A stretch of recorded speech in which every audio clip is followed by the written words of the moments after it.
లోకేష్ చంద్రబాబు కుమారుడు.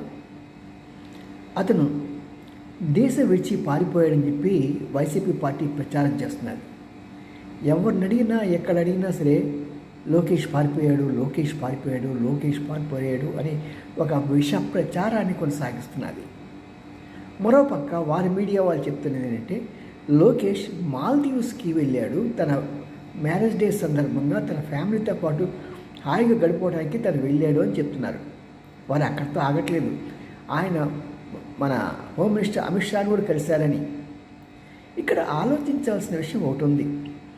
అమిత్ షా కలిసినప్పుడు సాధారణంగా భారతదేశానికి ఇండియా అవుట్ అనే ఈ మాల్దీవ్స్ దగ్గరికి వెళ్ళినందుకు కొద్దిపాటి చీవాట్లు కానీ తనకు అసంతృప్తి కానీ అమిత్ షా తెలియచేయకుండా ఉంటాడా? ఏ విషయం సరే కొండ బదులు కొట్టినట్టు చెప్పి అమిత్ షా